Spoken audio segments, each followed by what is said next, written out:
Now for a fair and balanced debate, Democratic consultant and former special assistant to President Clinton, Richard Socarides, and Matt Schlapp. He's a former White House political director to President George W. Bush. Good morning, or good afternoon, guys. So we've heard so much about this throw the bums out, but what we saw on Tuesday is that incumbents did pretty well, and things just haven't turned out the way we thought they might. What do you think happened, Matt? Well, actually, I think we're looking at the wrong metric, Heather. What's happening is you're seeing a surge in GOP turnout.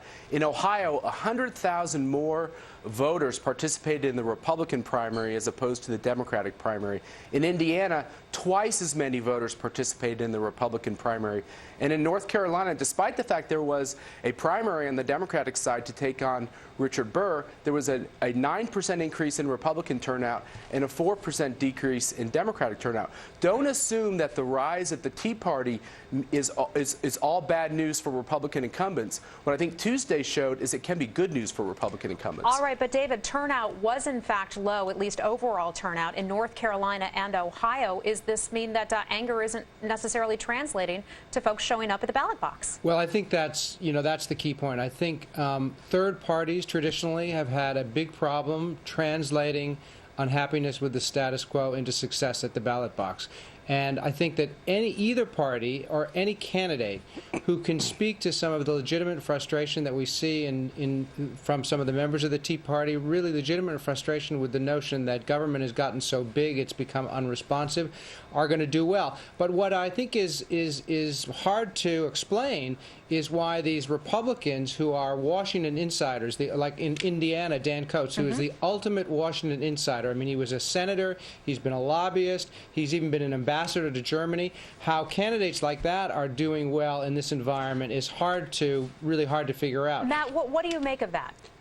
Well, the first reason is Dan Coats was a conservative champion in the United States Senate, and Dan Burton and Mark Satter and some of these other incumbents are conservative champions as well. The Tea Party movement is about ideas, and when Republican incumbents stand up against bailouts, stand up against Obamacare, stand up against this terrible banking bill, it makes a big impact. Let me just say one thing out in Utah.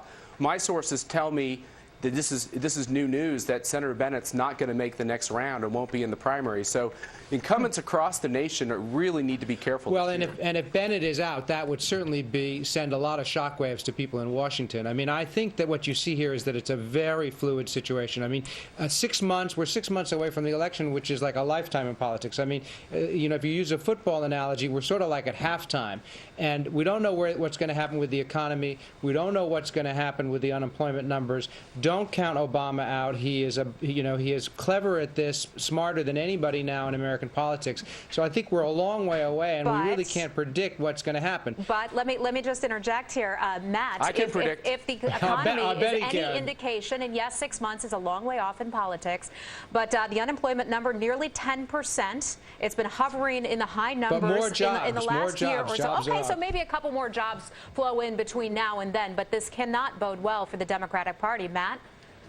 No, the key poll that I look at, when you look at the mood of the American people, you have 69% that are really worried about the direction the country's going in. It's the highest number that we've seen since 1996. 10% unemployment, which won't abate because unemployment is a lagging economic indicator. So even if the economy improves slightly, that unemployment rate is going to be high the whole year. So, I mean, there are a growing number of Democrats across this country that are realizing that their political situation is desperate, and that's why people like David Obey, perhaps the most powerful congressman in the House of Representatives, Democrat, liberal, decided to hang up his spikes this year. Let me just say very quickly, in all out of time, years, so we're going to have to leave it there. I'm very sorry. We will have you back, midterm elections this year, and we'll be talking a lot more about politics. Matt Schlapp and David Socarides, pardon me. Guys, thanks so much for joining us.